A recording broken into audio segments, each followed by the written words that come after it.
Philadelphia Flyers podcast. I'm your host, Kyle Collington. Joining me, as always, Kevin. Kevin, how's life going? It's going well. Finally, right. I believe You sleeping at all? Yeah, decently. As best I can. Some days are better than others. Since the last time we talked, obviously, because we did a show right before, so it was right the day after all the big news happened. I did get back to the arena for the first time in a few weeks on Saturday, so that was a good experience just to be back around some familiar faces. It was, and you know what else was nice too, and I almost want to lead off with this because we did get to talk a little bit about Thursday's game, so we're going to get into the next two that they played, and I know you want to hit the Yep. And before we dive into all that, I'm going to let you go. You're rare. You're chomping at the bit, and I love that. And if you want to read more of Kevin's takes, you can do it on social media. You can follow the show. We're at YWT Podcast. That's mostly me. Kevin is at Kevin_Durso everywhere except for Blue Sky, where it's just at Kevin Durso. Also, while you're around, check out the show everywhere. Subscribe to our YouTube channel. Hit the like button. We're YWT Podcast everywhere. You know how to find us. So. Okay, I will release the racehorse here, Kevin. What do we got? Yeah, well, you got games to talk about. Well, I'll put the banner up, but where I really wanted to start, because you can do a lot worse than going back. I didn't go to. I basically only missed 2 games, and I didn't go to Mondays either, by the way, because like you're juggling, baby duties and how late it can get on a weeknight sometimes when I'm out. Versus, right away. First of all, you hit the sweet spot with a 1:00 Saturday game. That hits the sweet spot right away. Absolutely. And on top of it, you can do a lot worse than going back for the first time in a little while and having it be a day where something else is going on. So a ton of people are there. And so I'll give the shout out right away, by the way. It was Bob Kelly's retirement day. Yeah. Talk about a turnout. I went down for the press conference. It was pregame. There were people everywhere. And everybody loves the Hounds. And as you can imagine, a lot of ex-Flyers around, some of the more obvious ones that you're going to guess, which would be however many people you can think of that would be part of the Cup team. So everyone who's ever worn a C for the team. Well, Bobby Clark was obviously there to represent the players from that team to speak on behalf of that. I did see Bill Barber there, obviously, like guys like that. But I look around, and here's one that maybe I don't know what I expected to see when I walked through the door, but Mark Recchi was there. Oh, we love Mark. Other people who were there. So Mark Recchi was there. You saw a lot of like, obviously there's former players in a lot of different roles. So Jonesy's there, Danny's there, anybody with the broadcast. So Bush comes in, Fridge comes in, Brad Marsh is there, who's big with the alumni, all of that kind of stuff. And yeah, it was a pretty massive turnout for something like this. It was a great time just to be around a lot of other people and kind of just get to take all that in. And by the way, on top of the other 2 obvious people that we have been talking about a lot over the last several weeks, because they're very important decision makers with this franchise. Again, I say Danny and Jonesy. Dan Hilferty was there as well. Got to see him a little bit right before everything was going on, things like that. So, it's a big event, and that's why I'm saying, like, for me to go back into that is already a lot of fun. And then, I watched Thursday's game from home and I went to Saturday's game, and they both started the exact same way. The same guy scored the first goal. And from pretty much the moment the puck was down, looked like he had been shot out of a cannon. Well, and, it leads you to think, But listen, Matvei Michkov has frankly put himself directly back into the Calder race. Real quick. He's tried to. Before we get off the alumni, I did just want to mention that the Flyers have always been one of those organizations that does the alumni thing right. Obviously, we here on the show have been critical maybe when it comes to some of the hockey decisions being made by alumni. Yeah. But overall, when it comes to remembrance nights and retirements and things of that nature, the Flyers have always been a top-class organization, and that goes back forever. Sure. And we're talking about, like, for this one in particular, we're talking about someone who, when he was no longer a player, actually, and I've had conversations with the Hound off, like, away from the rink sometime, things like that. The story actually is that he wasn't even involved with the team for a while, that he was actually running other businesses, doing what players do when they're done with their playing days, and pretty much just almost out of the blue got a call from Ed Snyder, and it was, get in here. Like, get in here. No, it was just show up on Monday. Like, I want you in on the floor on Monday. And this is how Hound told the story. I want you on the floor on Monday, 9 a.m., be on time. And it was all about doing this community type stuff and being kind of that community ambassador for the team.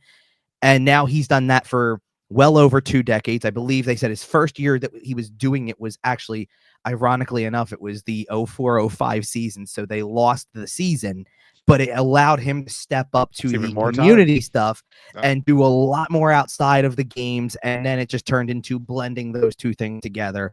And so this is one of those guys that you just, like, it's almost going to be, and I've said this, it's going to be weird when you go down there and you don't see them do hometown hero, and it's not, here's Bob the Hound Kelly to present the jersey and do all that type of stuff.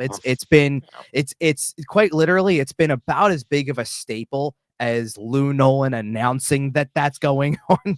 It's nightly. It's a nightly thing. And it was really cool, by the way, because he always does that hometown hero presentation. On Saturday, he was the hometown hero and got a jersey instead. So they did it really well. And that's the thing. And don't be surprised. I've heard some things about how next season there's probably going to be another Flyers Hall of Fame inductee at some point. He's pretty high on the list. I think it makes a lot of sense. So just keep that in mind as it goes along, because, and Bob Clark said this, and he's right. A lot of people try, and only so many make an exclusive club of being a cup clinching goal scorer. And he's one of them, and that's not what he was known for in his playing days. He was more of a role guy than a goal scorer, but he's got his name on the Stanley Cup twice, and in one of them scored a cup clinching goal. And that's what also made it very fitting that the game that he has this whole retirement, it's against Buffalo. Of course it was against Buffalo. You think that was an accident? No, of course not. It doesn't register right away. When I say the Flyers do the alumni thing right, that's what I'm talking about. Like all the little stuff. Yep. Everything was a total surprise to him, by the way, because he's all about helping everybody else around there. Sure, absolutely. So he had no idea that there was all this going on for him, and that was pretty cool. So that's awesome. Back into the game of that day. I was gonna say we're talking about the last truly great era of Flyers hockey when it comes to winning, and not to put too much on the transition here, but the kid who may theoretically lead us into the next is the guy that you were talking about earlier. Talking, of course, about Matvei Michkov. When I say he puts himself back into the playoff race, I'm talking 4 goals in 2 games, when you say shot out of the cannon. What's it? 11 points in his last 6 or something. So I'm looking at Michkov right now at his numbers. He's on a 6-game point streak. For a little while, that didn't involve goals, by the way. His first 3 games of the streak were just 4 assists. And then he had the 3-pointer against Montreal that we talked about, 2 goals, 1 assist. So now you've added, that's now 7 and 4. 2 more goals is 9 and 5. Now it's 11 and 6. And that comes after 6 games of nothing. He had a 6-game pointless streak. Now he's got a 6-game point streak with 11. So, and I don't want, I know right away that we could very easily play the card of, so he's going to be another one of these streaky guys, because right out of the gate too. Let's not forget the stretch he had where he had 5 games, 10 points, and we were all ready to crown him for the Calder then, because it was November, and it was if he's doing this now, and then things got slowed down a little bit. But he is on one of those heaters right now, no doubt about that. And I mean, even down to, I'm not trying to jump ahead from the Buffalo game specifically, but the Nashville game, I think he kind of almost lucked himself into at least 1 assist, and it doesn't matter. That's how it's going, right? So he's just playing like that. But I watched the Montreal game. I saw what he was doing and how he looked right out of the gate and things like that. And and sure, he looks like, it's funny you bring this up, you brought it up this way. It's 11 points in 6 games. Should be 12. Yeah. I mean, he had a layup for an empty net hat trick and hit the post. Here's the thing. I'm going to take the positive out of that, because we got our best Matvei Michkov quote yet. Oh yeah, about except for into an empty net, right? Yeah, exactly. the kid's a comedian. The kid's The funny. kid's The a comedian. Oh, kid's he's got a great funny. and this is, and I'm gonna tell you right now. Watch that clip back. I was obviously not at Monday's game to be there to see it in person, but I can read it from even over the video. Watch how it's night and day watching him now, March 31st from Oh yeah. October, well, even September for that matter, but from September, October, to see him registering the question in English and already knowing where he wants to go before the translation is even hit. Oh yeah. That's already massive. I like the first thought I have in my head from watching that is I can't wait until September to see how far he's come after the summer. I Just was to just see thinking where this the goes. same thing. Yep. Because you're on a path right now where possibly by the end of next year, if he keeps going in the way it goes, maybe by the end of next season, he feels comfortable enough to answer questions in English. I agree. I think it's coming. Like you said, he's already kind of starting to, a little line here in English, or he's already, translating in his head as the Well, translator's giving it to I can him. only assume that this happened in English because I can't say that I'm sure the translator wasn't necessarily there. But Right. the story from Friday before the Saturday game was that Todd Fedoruk went into the locker room after practice, as everybody does, like when the media availability typically starts, and must have looked over to him and said, almost had a hat trick or whatever. And Michkov just looked back, total deadpan, and goes, tomorrow. Yeah, and then damn near did it. And damn near did it. Like, Man, the story Fridge would have told on the radio if he did. well, he already, I think he already was Did willing to he? tell it because Okay. he had 2 goals by the mid-second period.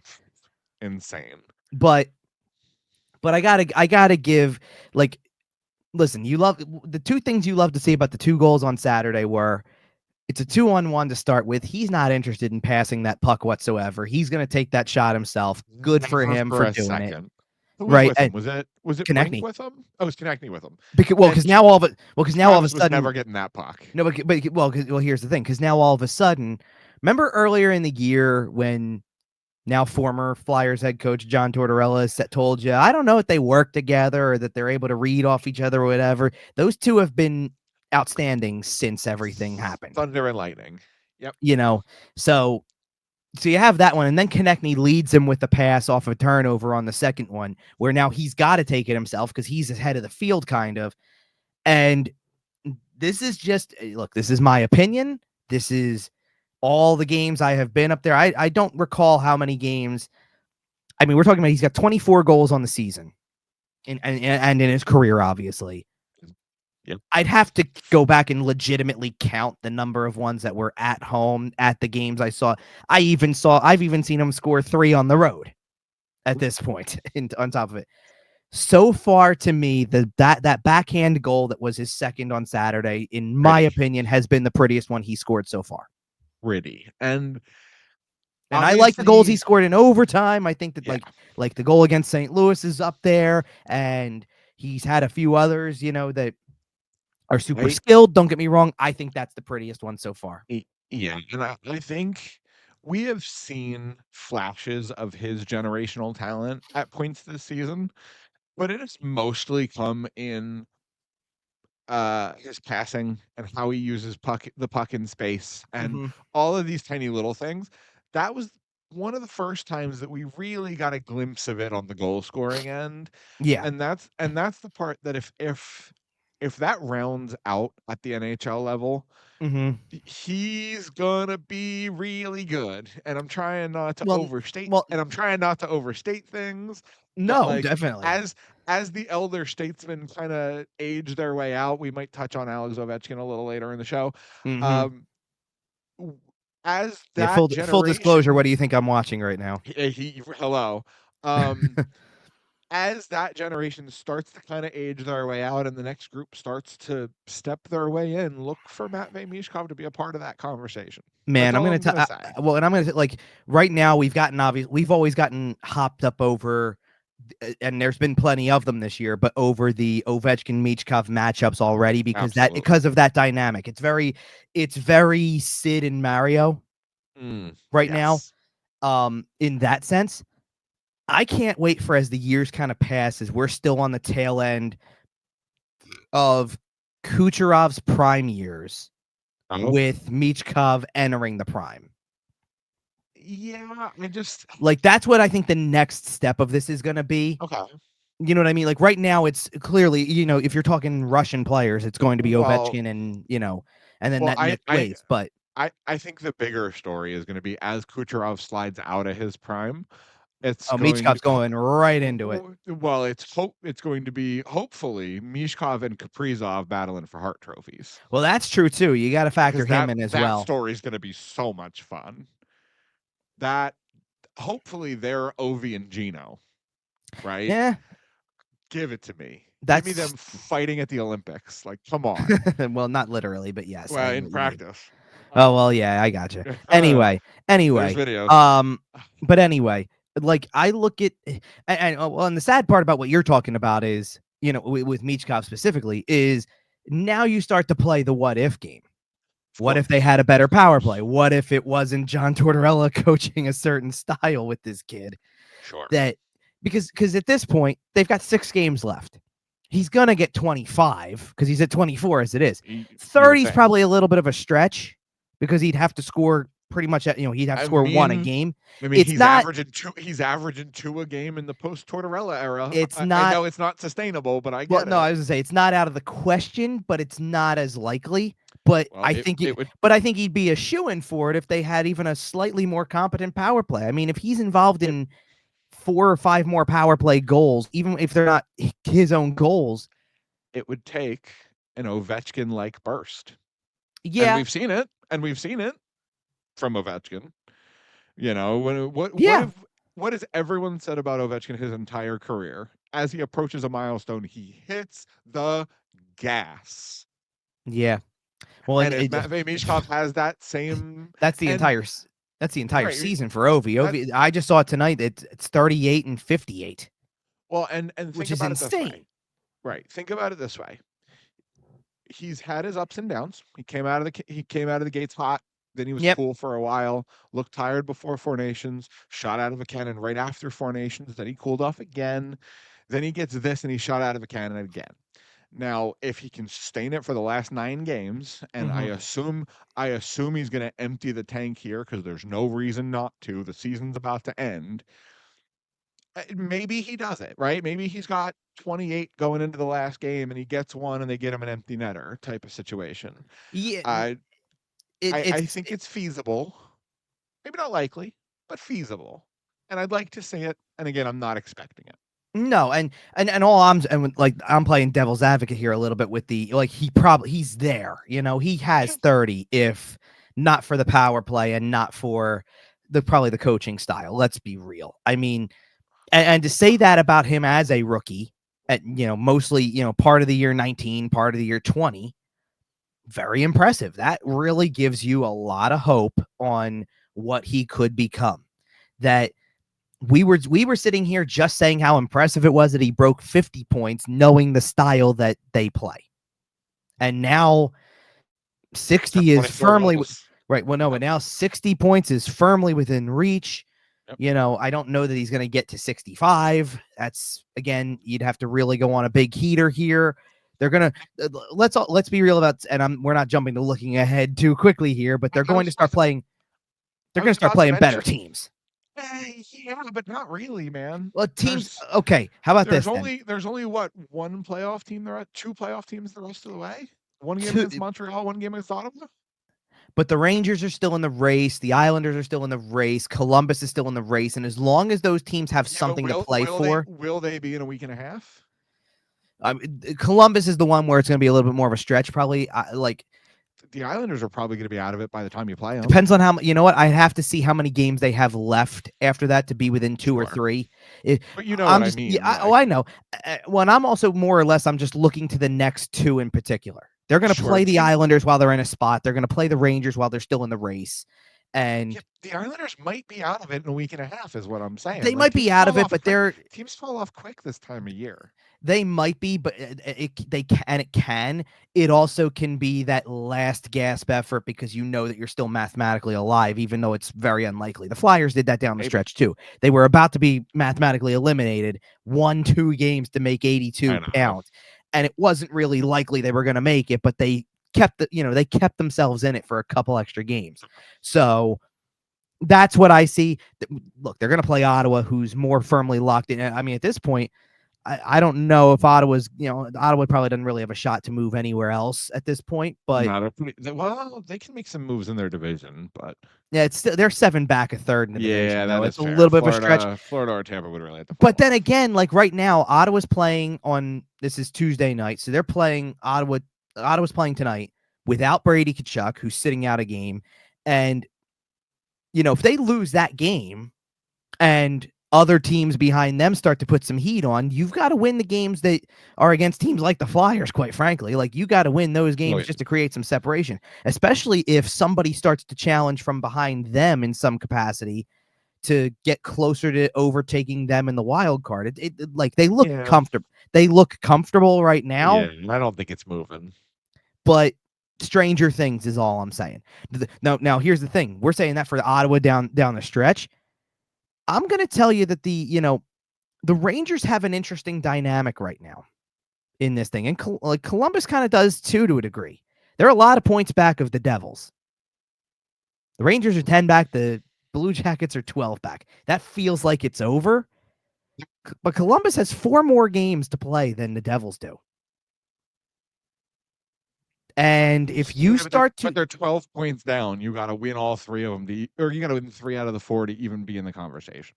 True, and even then, you're still trying to make up ground. Well, even at 10 back, the Rangers have 2 extra games to play, and then you've got to, and then who knows? I'd have to dig into their head-to-head schedule a little more to see if there's any head-to-heads in there.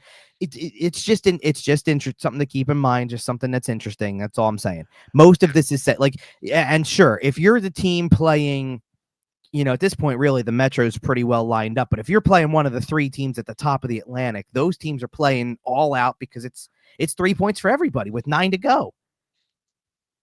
That's a race for you. And then there's that last wild card spot where it's Montreal, Rangers, Columbus, Detroit, Islanders, all within 3 points, all realistically with the right combination of things. I mean, we were doing this with the Flyers down to 3 games to go, and they were 3 out of it or 2 out of it or whatever it was, right? You want to hear something crazy? Sure. That Atlantic division, any of those 3 teams could win that division. Yeah. And I think 2 out of those 3 teams could lose a series to Ottawa. I'm not saying would. I think Florida steamrolls them. I think Toronto would be at risk for sure, and Tampa's an interesting one. I think Ottawa's in a good spot to young upstart kids almost upset the Tampa Bay Lightning at this point, kind of towards the end of their dynasty. Stamkos is gone, et cetera, et cetera, et cetera. And Ottawa's got an interesting dynamic to them where they've got I don't want to kind of incorrectly say how many it is, but there's 2 that pop into my head right away anyway that are that wily veteran, been in the playoffs before, would love to get back kind of material. One of them without even having to think about it. Is one of them the former captain of the Philadelphia Flyers? Of course it is. That's the obvious one, but I'm going to lump David Perron into that. Absolutely. Who is same concept here, could try to, could just be exactly what they need to have around to kind of get there. And then obviously you got the players that everybody wants to see in the playoffs from that team. Everybody wants to see playoff Brady Tkachuk, and I'm sure you want to see playoff Tim Stützle. Add that stuff into it too. So yeah, that's already interesting to begin with. Yeah. That's already interesting to begin with. And then you've got this combination of teams. Like I said, I think I said this last time on our last show, there's 5 teams that could easily be in that final wild card spot based on where it is right now. And I think all of them have an interesting storyline to them in some way. Absolutely. Now, some of them are a little bit more boring than others, I'll say, because like the Islanders storyline would be, you sold, nobody would have thought you would have been here. That's about all I got. And also Lou Lamoriello, right? But Detroit, it goes with, it's again, everybody brings the Yzer plan back into things. Do they actually make it this time? The Rangers, who looked like just garbage for half a season, to somehow or other turn that thing around to make it at the end. That would be so annoying. Montreal, who I think people had left for dead at one point. Absolutely. And then obviously, like the Columbus one writes itself. A lot of people, we've already said it too. I mean, if you could pick one team to really put in there, Columbus is probably the one that you would want, like just from what it would represent. If you're a neutral hockey fan and you're not rooting for the Columbus Blue Jackets, you got something wrong with you. I hear you there. Yeah. But anyway, so you've got all of that going for you, and that's where and that's why I look at the Flyers opponents going forward and think there's plenty of interesting things going to happen, because first of all, right away, they're going to play the two teams that are literally deadlocked for the last wild card spot next. That's the next two games. Who knows about the Islanders? The Islanders, maybe they're there, maybe they're not, but right now you can't discount it. As we speak about it today, they're there. At least they're remotely there. Then they play Ottawa, who's in. Then they play Columbus, who may very well, like, if Columbus keeps lingering, and they're the team behind the first two that we're talking about. So if they keep lingering there, there's like 2 games left in the season at that point. They might need that game. Like, no way around it. They need that game just to give themselves a chance. And then you close it with like the absolute downer at the end, is Flyers Sabres, which very well could have huge implications on draft position. But that's about it. But the other 5 that lead into that, and this is why I want to take it I want to take the conversation from the games themselves and what the Flyers have done. To be honest with you, the Buffalo game was entertaining, had a lot going on. Michkov looks great, as we've said. Yeah. And then you throw in about what I'm going to say, probably about 3 guys who I think for a little while, it was 3 guys who had scored for what felt like the first time in a long time that really needed it. And then after the game, it was changed to, it was 2 guys, because Ryan Paling's done a lot of scoring lately. So he didn't really need one. For a little while, we thought Owen Tippett had a goal, and he ultimately did not. Noah Cates got a goal. Tyson Forster got a goal. Those guys kind of just needed to see the puck go in, and finally got that. So good for them for that. Michkov had another 2-goal game. Paling ended up with a second one, technically, based on everything with the after it was checked. Pelletier's first as a Flyer, and Jacob Pelletier scored his first as a Flyer. So there's a guy who needed one to go into. He was absolutely, and which, by the way, since the coaching change, also, isn't it amazing what happens when you don't bury a guy on the 4th line with guys who pretty much can't score? Listen. So if you go back long enough in this show's history, the Dave Hackstall days exist. And I was on here defending Dave Hackstall until his last days. And those takes haven't necessarily aged the best, and I'll admit that. I stand 10 toes in the ground and say that John Tortorella did a great job with this team. Mm-hmm.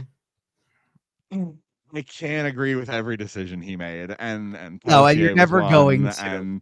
And so there were definitely some things that, as you mentioned earlier, some guys look good. Guys look like they're playing free, they're playing loose, they're playing fun hockey. Well, and this is a really good segue to the next part. And again, like I said, I don't really need to talk much about the Nashville game. That was kind of well, they got outshot by Nashville, so Nashville probably outplayed them more than we look to admit, I guess. They absolutely did. Yeah. Well, no, got out early. A lot of that was score effects, right? Well, no, there was no scoring until the second period. Oh, no, so you're right. The first period was, for lack of a better term, kind of boring. And then the second period, you got your goal scoring, and it was 2-1. And Nashville carried the period, honestly, but 16 gave to 5 up 2 shots. But gave up 2 somehow. Yeah. Well, and it's interesting because, like I said, I want to segue to this because this has been like the ongoing conversation now, pretty much since the coaching change happened. Because all of a sudden, magically, not only like the Flyers make the coaching change, they're 3-0 under Bradshaw, and no joke. And and it's funny, we're recording this. It's April 1st, so no joke here when I say this. It is tied for their longest winning streak of the year. That if they were to somehow go into Montreal on Saturday night and win a 4th straight game, it is longer than any win streak they had under John Tortorella this year. Man, There would be some real incredible comedy in that, I'll be honest. I know. Anyway, I so feel bad for John, but oof, so pretty much at this point, and I got to admit, by the way, it's one thing for me to sit there and just go off of the fans' reaction to this. I'm almost at odds with my own radio station at this point over they need to stop winning, right? And I understand where people come from with that right away. Okay. Here's kind of the biggest, and because right away, what does that turn into? It turns into inevitably a conversation of tanking. And now where the station is going to bring this in is we got to keep it 4 for 4, right? Over on the radio station. absolutely. The Sixers are doing their job. They're losing constantly. They're just tanking it, right? We're trusting processes. Yeah. And well, and the Flyers are now not, right? Like, now don't get me, now, first of all, by the way,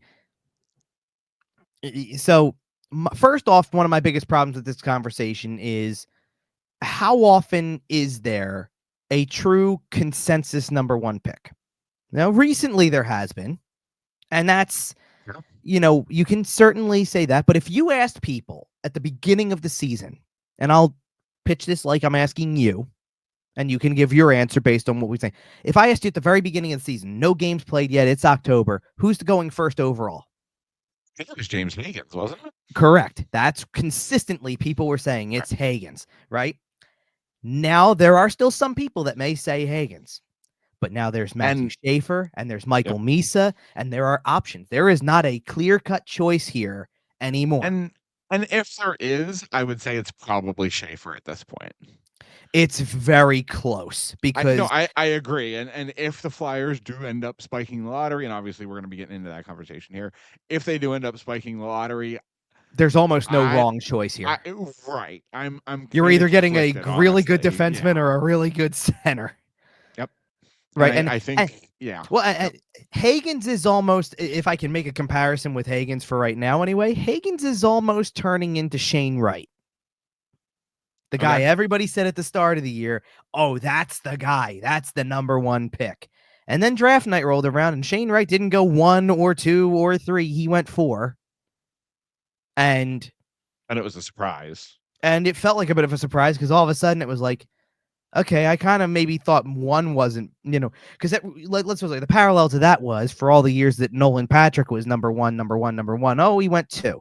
But it wasn't like it was a huge slide. It was a one guy seemed like he passed him. That doesn't shake up your world.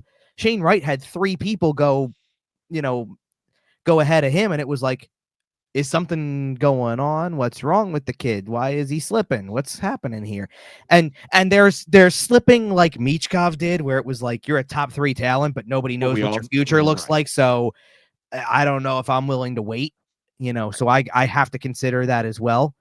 So, but that's what I'm saying. You can get a guy that people are going to think is good at 1, 2, 3, etc. There's also a difference between getting this far into a season and being in this position and not. If the Flyers were already firmly locked in 7-10, let's just say, and there wasn't much room for movement, then you wouldn't be hearing a thing about these wins because it would be, well, they're already going to pick there, so we've already fessed up to it. But they're in a race for a top 5 pick, and wins hurt those chances. So there's no way around that. So now you're not thinking about that in the moment. You weren't even thinking about that at the deadline. No, they had slipped. No. They literally had slipped so much since the trade deadline that basically now the message is finish the job. Like, you've gotten this far, why not go further? Because you're already there. Well, right, and because you just mentioned 3 guys who could go number 1 overall, right? And how it was looking right before this last 3-game win streak is that the Flyers were on track to end up with either the 3rd or 4th pick, and the 4th is probably a little more likely, but there's a chance they slide down and pick 3rd before all the lottery stuff happens. Right. So then if you're picking 4th, all you need is one of those teams in front of you to pass on one of those guys, and you're getting a guy at 4 End who up with could have the gone next, number 1. or you end up with the next guy, which I'm sure people would also accept. First, of course. Like there's 3 guys who could probably go first overall, and you would understand it. Yes. Who's to say? Like there were different. At least there were a handful, I thought, of mocks that I saw where Higgins was down around 5 and 6 now.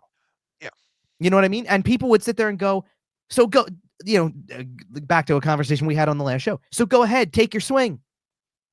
The guy who everybody said was going to go 1 at the beginning of the year is now hovering in the 5th range. If that's where you pick, batter up, take a swing, and maybe get your future number 1 center. And I think, and I hope, if that becomes an available option on draft night, that Danny Briere is willing to take that swing. And I think he probably is at this point in time. But obviously, we'll have to say. So I want to keep going with this for a second too, because there's a lot of different avenues I have with this whole conversation about it.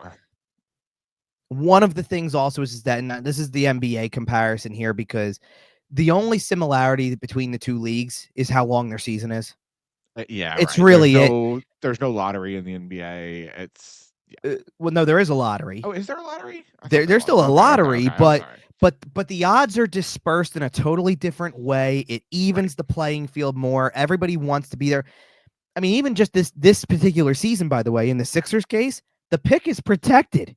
So people want them to lose, because if they finish too high, they lose the pick and they have nothing. The Flyers aren't at threat of losing the pick if they finish 7th, let's just say. That's another thing goes into it. Ideal. Right. But it's a long season. It's an 82-game season.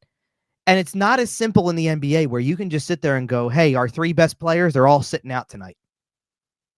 And that's 3 out of 5 guys on the floor, and it totally changes the way the game is going to look. You have no choice but to ice 20, or to dress anyway, 20 players a game.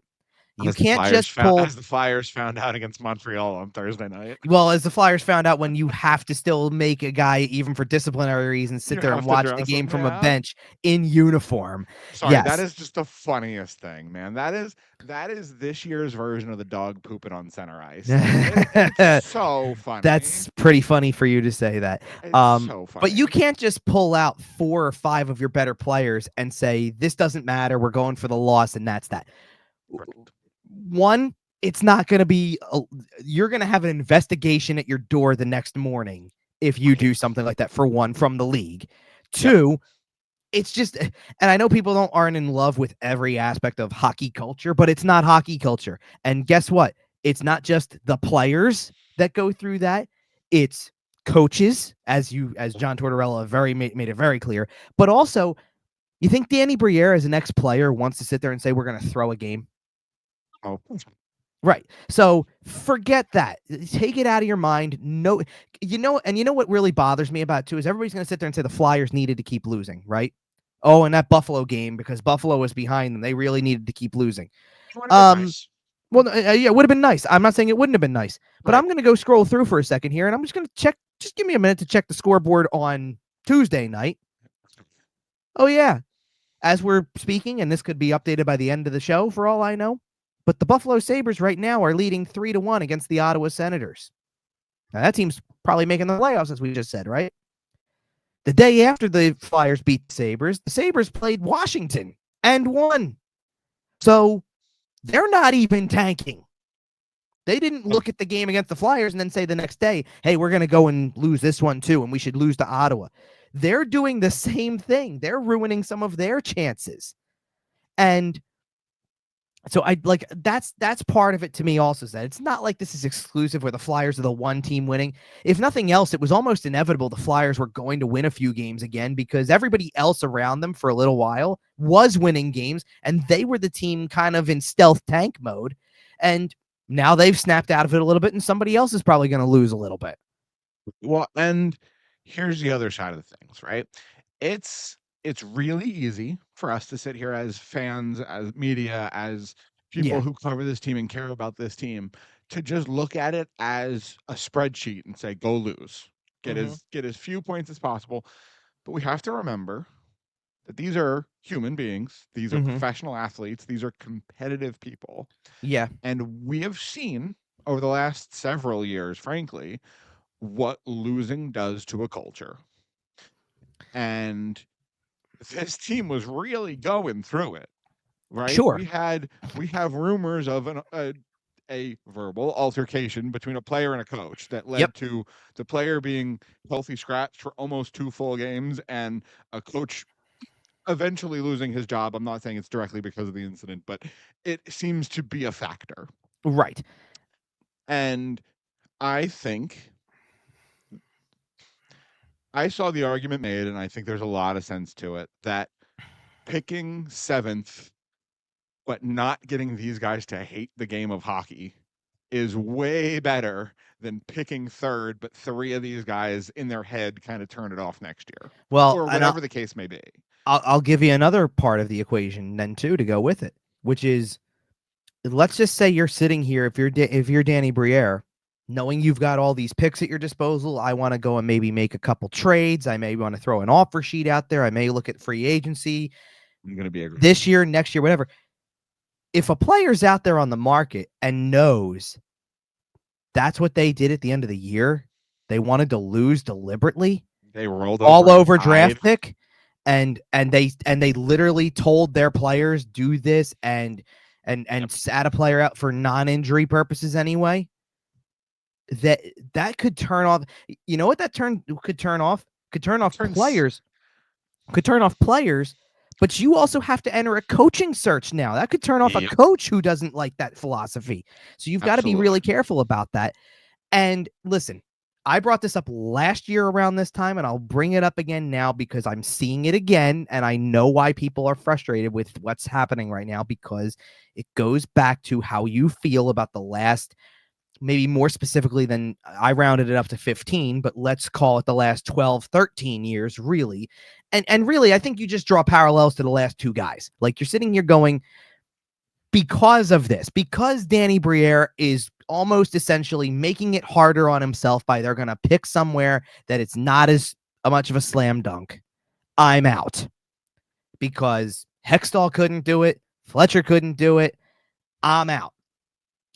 And I just look around and I understand you say you need high-end talent. You're playing yourself out of a top 5 pick potentially right now. I get that. If I'm sitting here wondering how good my general manager is, I certainly don't want a guy who either lucked or skilled himself into the first overall pick 3 or 4 times and has, or has 2 or 3 other top 5, top 10 picks, whatever. I look at guys around the league like Jim Nill, Julian Brisebois, Don Waddell, Kelly McCrimmon, Bill Zito, guys who have won or positioned their team to win. And, I think those guys didn't pick in those spots all the time. When's the last time the Carolina Hurricanes picked in the top 10? And that was Don Waddell for a long time. When's the last time they picked in the top 10? Oh, I'm going to go look this one up. They spiked for Svechnikov, didn't they? Well, Svechnikov was a 2, so yes, that would be probably one of the guys that comes to mind. But your best, they might have won a lottery for that. So well, here I just found the Carolina draft history, so give me a moment, and I'll give you a good number in about 5 seconds. Right, because Andrei Svechnikov at this point was probably almost 10 years ago. Svechnikov was 2018, actually, so it's a little bit more recent. But if you want to go 7 years ago, frankly. Okay, and guess what? 10 years ago was the next guy in the top 10, and actually top 5. It was Noah Hannafin.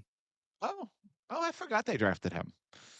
They picked, perfect. Yeah, but okay. And here's the thing. We think Carolina is one of those. We've both said this. They're a team that is up there. They contend every year. They're in the playoff picture. They do it. They're where they want to be, right? Where you want to be. Powerhouses of the NHL. Yeah. They picked 5th, 7th, 5th 3 years in a row. 2013, 14, 15. Do you want to know something about those 3 players that they picked? Eric Tulsky hand-selected all of them. Sorry. Anyway. Tulsky wasn't even there at that time, probably. Was he not? Okay. In 13, 14, and 15? He's been there for a while. Yeah, but I think he was still, I don't even think he was either just barely into working in hockey at that point and making the climb to general manager. I'm looking up his stats page. His staff page. Sure, but then fine. While we're doing that, do you want me to read you the 3 names and then you can tell me what all 3 of them have in common? He got there in 14, 15 as an analyst. Okay, so he had an involvement, but he wasn't an assistant GM or anything like that. No. Like not that high up on the ranks. Here's the thing. He was only an analyst for 3 years before they named him the director of analytics. So but even then, you're not the but what if that promotion is based on, hey, you were the guy who said to pick X. You were this guy who said to pick Y. Well, you said put you in charge of this whole hold thing. on. What year did you say? He got there in 14-15. So at the start of the 14-15 season, in other words? His first draft would be the 15 draft. Yeah. Oh, so you mean to tell me that 3 years after they happened to land on Sebastian Aho at 35th overall, they said, you're the director of analytics? No kidding. Hello. That's their, I know you're talking about Svechnikov there. That's their best player, and we all know. Absolutely. You know what I mean?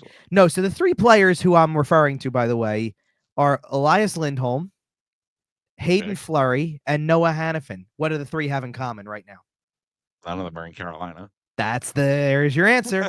which means that great, they were all high draft picks, and they probably helped you get something that helps your team now, but they're not the ones helping your team now. I think Hayden Fleury got them Adam Fox, who they then had to flip. But well, I can look up his transactions. We can get this figured out. I'm almost 100%. No, wait until you hear this one. He was drafted by Hayden Fleury was drafted by Carolina and then traded in 2021. So he was there for a little while actually. Okay. To Anaheim for a 6th round pick in 2022. And I didn't even know this guy was even in Carolina for a brief period of time because I don't know him as a Carolina Hurricane at all. But they also got Yanni Hakanpää. Oh yeah. For a very brief period of time, I suppose, because he's obviously not there now. I will say trading a guy you took in the top 10 for a 6th round pick and Yanni Hakanpää isn't exactly... Yeah, I hear you there. No, okay, so no, Hannafin was the guy they traded to Calgary. Oh, it was Hannafin. To get Michael Ferland, Adam Fox, and Dougie Hamilton. Yeah, and then they flipped Fox to the Rangers. Correct. Well, and then Hannafin was the one who was traded with Lindholm, so that's how they both got to Calgary. Right. So there you go. And then it's whatever but then it's also whatever you later turned. Well, Fox obviously who got traded, but it's what you turned Hamilton into down the road. So that all comes into play, but that's just you going off of Carolina, for example. Wait until you hear this one, which I had to look up as I was going back and forth with somebody on Twitter X about this. You know this, I know this, because we've talked about them enough. So you're going to know the answer as soon as I start saying it. What's the team that we look at and we say, man, I just love the way they've done things? Dallas Stars. Yes. Do you know how many times the Dallas Stars have picked in the top 10? I'll say recently, but just give me the recent top 10 picks. Or try to. I know Miro Heiskanen. Of course. Is that the end of the list? It's not for top 10. Okay, how far back are we going? I'm not telling you. Because that's going to be because Tyler Seguin was a top 10 pick, but A, they didn't pick him, and B, I mean, come on. No, we're not talking about top 10 picks they acquired. Because this is, you know what, and that's a good segue for a second really quick, because everybody wants to bring in the Florida Panthers just won a Stanley Cup. How many top 10 picks do they have? Right? Tampa Bay or Colorado. Buffaloes, to be honest. Colorado is the one team that you can look at and point out 4 top 5 picks that they had that you go, yes, insane. Impact. Gabe Landeskog, Nathan McKinnon, Cale Makar, and in the Cup year, Bowen Byram was on the team. And he was a stud for that team in the playoffs. And that's their list. I get that. Yep. I don't count the Florida Panthers in that way because you know who the 2 top 5 picks they had were? Aaron Ekblad and Alexander Barkov, who were at the beginning of their build. Right. 10 years. Then, oh, by the way, you got to call up the Buffalo Sabres who were trading top 5 picks like it was Gandy and say, hey, right. And say, hey, give me Sam Reinhart. Give me Sam Bennett. Yeah. Let me have Sam Bennett came from Calgary. Calgary. Yeah. Regardless. Well, guess what? From Calgary, you also got to call up for a top 10 pick. Hey, by the way, you know that forward you got who plays a certain style that I think our fans are going to love? He's a rat. Yeah. Turns out Matthew Tkachuk's pretty good. Yeah, exactly. Yeah. It just works out that way. So I'm not counting guys they acquire. So, yes, you've absolutely hit the nail on the head with the first one. Miro Heiskanen is absolutely one Okay, of those players. I'm I going will through tell their other stars here. No pun intended. Their other top end talent. So I know Jason Robertson was a little deeper in the round, was he not? Jason Robertson was not even a first round pick. Yeah, that's what I'm saying. Okay, he was deep from that. I know Rope Hintz was I think a third or a fourth round pick. Let me find his name on here really quick because he's maybe Rope second. Hintz was a mid. That's a very mid to late second. He was 49th overall. Okay, yeah. Talk about a find, by the way. Best trade of my fantasy hockey career. I know I've But told the story talk before, about but a it's so find. good. Rope Hintz might even be an Exhibit A thing, and I had a better argument for it anyway because I threw out there right away that like if you like the way Tampa's even built right now, I know that Tampa had Stamkos as the centerpiece of that for a long time, obviously, and Hedman was the guy in the back end. So there's some of your top 5 picks for you. Stamkos is Jamie Benn was a top 10 pick, wasn't he? Sorry, I just thought of that. Not even remotely close. Was he not? Jamie Benn was drafted Okay. 129th overall. Oh, sure. Okay, fair enough. No, but so by the way, so my point with the Tampa argument, by the way, was okay. So Stamkos is now gone. If you like the way that they look going into the playoffs this year, just remember that their top 2 centers, which is what everybody is all obsessed with, right? Center depth, and the top 2 guys that really got to be top, right? Their top 2 center was a second round pick. Third. So, and who's their second line center? I am not watching enough Tampa games to be honest with you. He's been there. He's been there for the Cup team, so it's not going to be a shock when I say it. Anthony Cirelli is probably the number 2. Okay. He's also a third round pick. Okay. So I'm sorry. Did I just dream the fact that they picked in the top 5 all those years to get 2 top lines? Their top 2 centers. Anyway. All right. So let's pull back a little bit, and I'll help you out. Stars. Yeah, I'll help you with the Dallas Stars one for a second because I have a 10th overall pick in 2013, and your hint is going to be that this is a Stanley Cup winning player who is obviously, by that hint, no longer in Dallas. Because Dallas hasn't won a cup yet. Right. It's not Klingberg. He is a right winger, by the way. A right winger who came out of Dallas, won a cup, top 5 pick. Fairly recently won a cup, by the way. So within the last 5 years, and I'm generalizing it so that you can have a little bit. Yeah, totally. I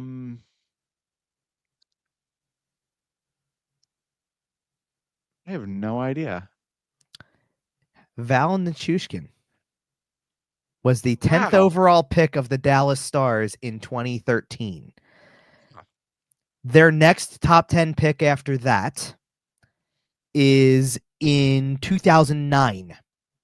You're never going to get this one. No, absolutely. Do you want to know why you're never going to get this one? Okay. Because if I read you their second round pick in 2009, you would say, okay, I know, I've heard that guy. I remember that guy. Right. And you're certainly going to remember who their third round pick in 2009 was because he has also very recently won a Stanley Cup. Yeah. But their first round pick that year at 8th overall played 1 NHL game. Oh, no. So the player who is the answer to this crazy trivia question is Scott Glennie. Okay. At 8th overall. The second round pick was Alex Chason. Okay. And the third round pick was Riley Smith. Okay. I did not know he was a Dallas product. That's really fun. Riley Smith got traded in the Sagan trade, I believe. Oh. So he went through Boston?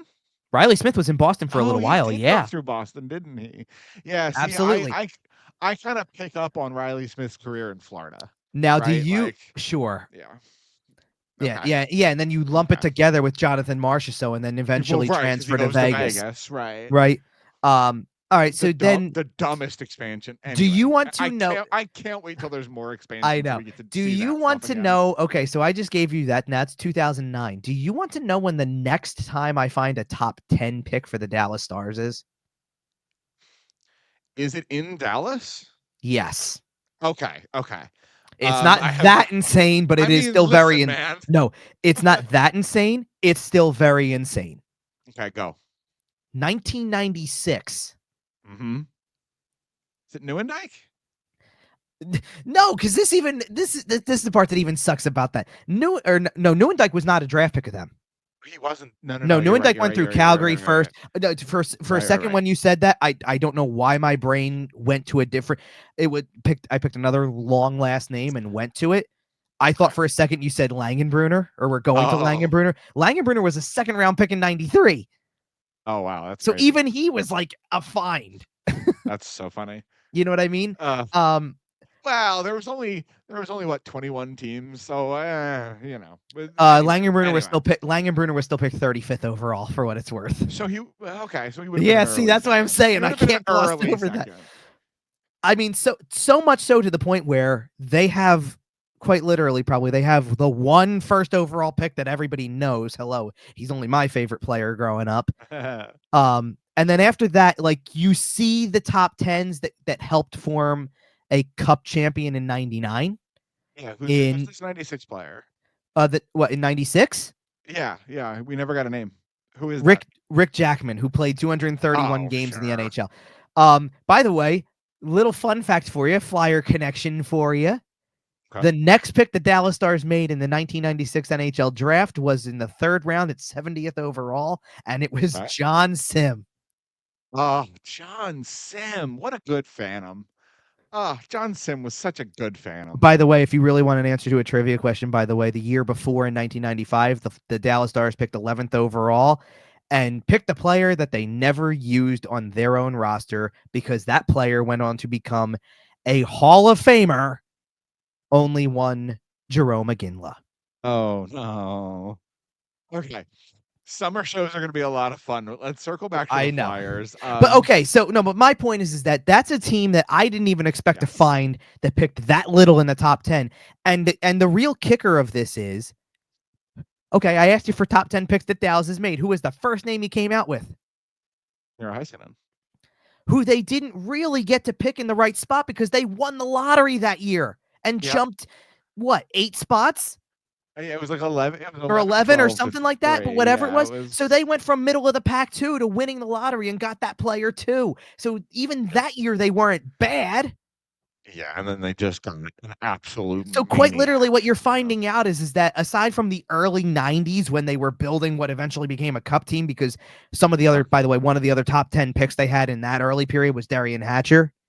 There's your captain of that, and there's your captain of that 99 team. And then eventually, I mean, like, for God's sakes, even one of the best complement players to the superstar, or even realistically, he was a superstar in his own right. Let's be real. Yuri Lettinen was not even a top. I think he was a third round pick. Yep. You know what I mean? And like, that is a team that proves to you do not have to pick at the tippy top every year just to do this. And so now, and also pick Finnish players. Yeah, kind of doesn't hurt, does it? Oh man, holy! But so this is kind of what I want to talk about with the Flyers thing now because of the frustration, right? Now I just gave you a whole list of reasons why other teams did not have to pick there to be contenders, right? And the Flyers do have to do that better. That's the challenge on Danny Briere and the scouts and development team and all that stuff. The Flyers won in a shootout in Winnipeg on March 1st. And then after that, well, we know what comes after that game-wise. But let me ask you if you remember or happen to know by chance. Do you know where the Flyers were in the league standings after March 1st? I do not know off the top of my head, but I know they were much higher than they currently are. They were 9th. In terms of lottery odds, and then losing 11 of the next 12 dropped them to, at one point, as low as 4th. And then they won 3 in a row. Now, as we speak, they're 7th. Yep. But see, but this is where I don't get crazy about this yet. Now they don't play more than 2 times in the next 11 days, while quite literally every other team that's around them, Anaheim, Boston, Pittsburgh, not the Islanders. They're still too far ahead. Technically, they're not that far ahead, but they are. Who else was it? Buffalo, Nashville, and Nashville's kind of out of it, but I lumped them into it anyway. There's one more I'm missing out of this. The Flyers have played more than every single team below them, and the next roughly 10 or 12 teams above And it's not them. even about Like, how many they've played. Seattle's the other one I'm thinking of then. yeah. But all of those teams, every one of them, there's 6 of them that I mentioned that are surrounding them, all play 5 to 6 times in the next 11 days. So maybe when we get to April 12th, and if the Flyers are still in 6th or 7th, and now could easily get back to 9th with a couple more wins, let's just say, now, like, then I'll critique and criticize, what they do with those last 4 games and, whatever happens from there and what they've done to this point. But if they fall just by sitting there at home doing nothing, fall back to, say, 5th, because the other teams now also didn't tank, then you're kind of worrying for nothing right now. The only reason people are acting this way is because on Wednesday, March 26th, when everyone woke up after their 6th straight loss and 11th and 12 games, they were 4th. And now they're 7th. And third was in sight, right? Yeah. Sure. So it feels like they're messing everything up. Not understanding the assignment, whatever you want to call it. But here's where I wanted to go with this is that, okay, so I said on March 1st, they were 9th. On February 1st, they were 10th. On January 1st, they were 11th. On December 1st, they were technically in a wild card spot, so they weren't even in the lotto. Now, and here's the funny part. On November 1st, they were 6th. So they were lousy, then hit a bit of a run, got back into the playoff race in December, slipped back out of it, and have kind of slowly but surely since the start of the year actually more or less understood the assignment and slipped a little bit further so that instead of, because let's put it this way, do you want to be in 10th and possibly pick, first or second is a possibility, but a very slim one, and then pick 10th, 11th, or 12th? You're right. You know what I mean? At least with 7th, you're in the top 10 for sure. That's why I keep saying they're going to pick top 10. I can't see them jumping to 9th with the way that they've got these gaps. And I can't see them jumping to 9th playing teams like Montreal and the Rangers, who are going to go into those games that the Flyers are playing on the road, no less. Needing points. Especially Montreal, who lost already because I think they totally overlooked that game. Okay. You know what I mean? Plus, you get a little bit of that new coach. You get all of that into it. Well, of course. The new coach comes into play with that also. But, that's all I'm trying to say is that, yes, I know what it looks like right now, and they've taken themselves from 4th to 7th with a 3-game winning streak. And first of all, there's nothing like sitting around after this, like having that kind of gap and saying, well, that kind of kills some of your momentum right away because you played 3 games at home in 5 days after firing your coach. Yeah, I'm sure, and playing 2 of the teams that are below you and you were 5th. Like, come on. Of course. It was a recipe for a good weekend from an on-ice perspective. Sure. And maybe, I can sense that this will go back to normal at some point here. They'll lose games down the stretch, and they'll probably end up in, and that's why I'm saying, I know 5th doesn't feel like it's ideal for where, hey, you were in 4th and 3rd was in sight at one point. But it's a hell of a lot more ideal than being, February 1st and you were in 10th. Absolutely. And it's better than even just, and listen, here's the thing. I mentioned earlier that I think getting some wins helps the guys in the room, right? Because if, like you said, after the Toronto game, they had lost 6 straight. If you beat Montreal, but then lose the next 2 and, lose, I think, what do they have? They have 8 games left. You lose 7 out of the 8 the rest of the way. No, they're down to 6 left. I'm sorry, 6 left. You lose. So 5 if they out lose of to Montreal, and you lose 5 out of 6. Let's say you beat Montreal, and then you lose these 2 games over the weekend, and then you lose 5 of the last 6 they got ahead of you. That's losing a lot of games in the last quarter of the season. Yes, especially the 11 and 12 is really what drives that. And that generates a really miserable environment for everybody. It's hard to take positives out of that. So a little 3-game win streak here. Listen, you mentioned it before. They're about to play a bunch of teams that need a bunch of points.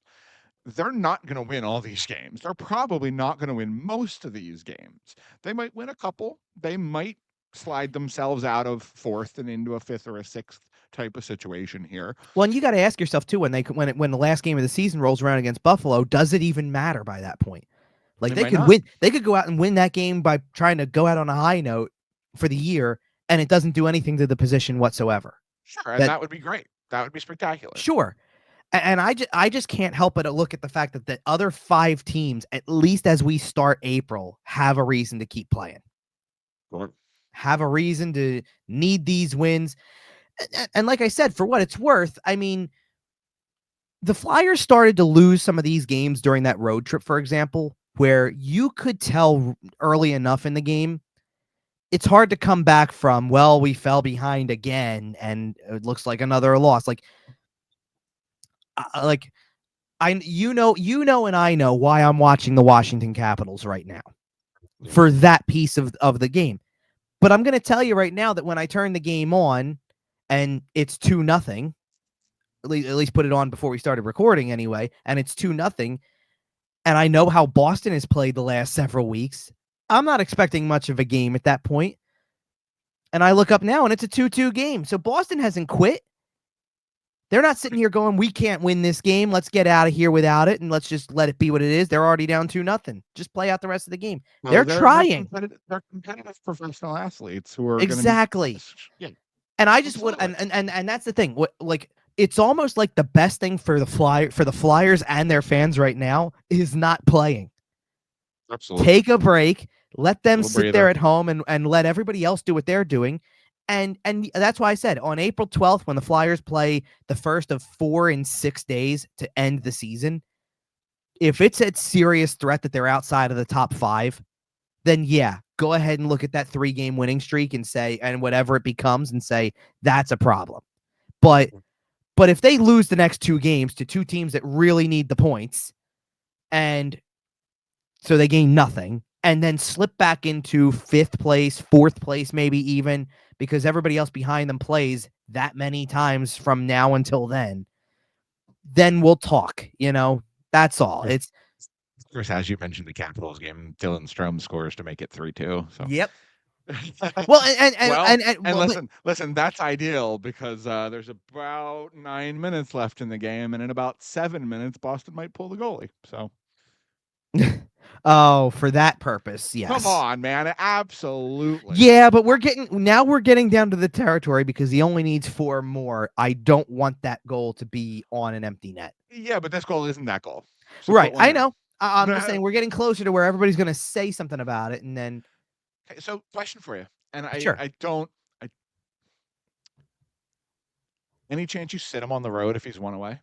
Oh my goodness. You know, I knew that was going to come up at some point because they. If you're Ted Leonsis, do you make the call and go, no, this happens at home. This happens in my building. Because frankly, I think that's where that call comes from. I don't think the general manager makes that call. The interesting part, makes that call. Here's the interesting part. All right, so what if he doesn't get another goal tonight? He's still 4 away. They go to Carolina and they play tomorrow. Then they are home. Then they just have 1 game on the road, and then they're home again. Is it, do you tempt fate there per se? Like, you know what I think that leads to? Take a look. What's the last game of the season? He can play that game on the road. Oh my goodness! Yeah, I hear you. He can play that game on the road. That would be listen. Listen. In case our listeners don't know, the Capitals play the Pittsburgh Penguins in Pittsburgh their last game of the season, and my goodness, that would be funny. Now, I don't know why. I might have to try to go to that game. I'm not going to sit here and tell you, or I shouldn't say I don't know why, but for whatever reason, the one that jumps out to me right now is the last home game of the regular season on the 13th against Columbus. That's jumping out to me. And it's not because they sit him or anything like that. It's just organically, I think it's jumping out to me. Now, I also could see him. And now, if he scores into an empty net literally on Tuesday. If he scores and he's 3 away, does that change your opinion? Yeah, because then I think if he can get 1 in Carolina, he might find a way to get 2 against Chicago. Because what did I say earlier? He speeds up when he hits his deadlines. There's almost an element of if he's 1 away from tying, get to a television set. Oh, absolutely. Absolutely. And Gretzky's got to have his overnight bag packed because he's going on the road with the Washington Capitals. If he's within 3, he's got to get to Carolina tomorrow. I assume there's a Jet on standby just in case he scores 2 in the first period. Right.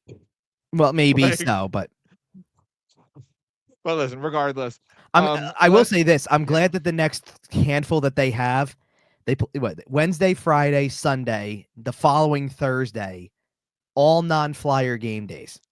So that's everybody else beautiful. who's big on hockey that doesn't, and not that people are watching the Flyers like crazy, but I don't have to feel conflicted about, hey, I got to cover a game.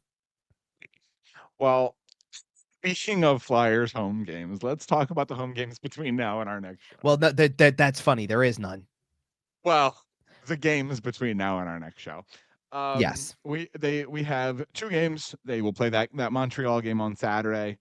And then we don't exactly know when our next show is going to be, but they do play the New York Rangers next Wednesday. Yes. Not a lot of Flyers hockey. Not a lot of Flyers hockey over the next week and a half until next. No, we might come on in a week and just literally talk about what all the lotto teams did. And exactly. It might be another show kind of like this one where there's a lot of conversation about other teams, a lot of NHL stuff. So I did just want to mention if you're here for that, that's great. Stick around, hit subscribe, follow. Yeah, when the playoffs roll around, it's going to be fun because we always have fun with those conversations. Fun. Yes. And we got some, and admittedly, we've got some, assuming things hold close to what they are, we've got some really fun series on tap here. I cannot wait for LA Edmonton Volume 4. Yeah, and I got to tell you, just based on the way that things have gone for Edmonton lately, because they dealt with a little bit of injury issues, I'm thinking LA is the team that gets home ice. Yeah, Oilers in 5. Doesn't matter. I didn't say it mattered. Yeah, I know. I just think that that's the team that gets home ice. Just. Well, listen, do we have anything to say about these Montreal and Rangers games? I feel like we've talked about them pretty good. They're games against teams that need points, games that the Flyers probably should lose on paper, but it's the NHL. Anything can happen. They're riding a 3-game win streak.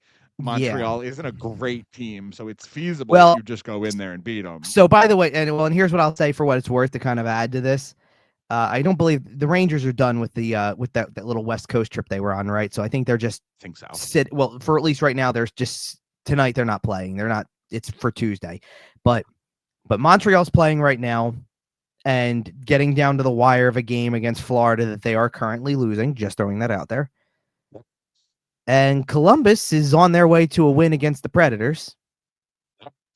So that's going to make things interesting in that race. Columbus finally put a little pressure on. Sure. Well, because there's almost something to if Columbus has a chance to not do what the Flyers did here, if they can correct the bad losing streak with enough runway left. Like, yeah, they were on a bad one for a little while. If you can correct it at the right time, somebody else around you might go on the losing streak instead. And if that happens, you can prepare yourself for, what's to come. And, we'll see what happens with some of these other teams along the way. There's a lot of stuff that needs to get sorted out, but there is certainly opportunity here for teams to potentially gain on the Flyers between now and the next time we talk, and certainly the next time they really kick into that final stretch of games that they have on what feels like a more normal schedule. And like I said, that's for me when I'll go critical on are you kind of throwing away what you had at the end of the season because you filed and let's face it, that's what the 3-game winning streak is. Yeah, you played some teams that were worse than you, but they were playing better than you for a little while too. You fired the coach and you got everybody kind of relaxed and able to go and just play. Yes, and we'll see how long that lasts. You could say it. Yep. And we'll see how long that lasts. Yep. And I think, and we can talk about this on our next show. I think that's one of the reasons you do what you did when it comes to firing John Tortorella is you give these guys. You did that for the sake of the players. Absolutely. You give these guys a chance to relax down the stretch. And hey, we will be back next week at some point here to talk about that stretch. We're heading towards the playoffs when our NHL coverage kind of expands a little bit. A lot of Flyers here the next couple of weeks. So make sure you're along for the ride with us. We're on social media. We're at YWT Podcast. Kevin is at Kevin_Durso.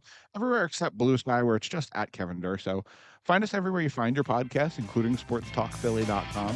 Subscribe to our YouTube channel. Hit the like button on this video if you liked it. And I think that's going to do it for us today. We will be back at some point next week. So until then, stay safe.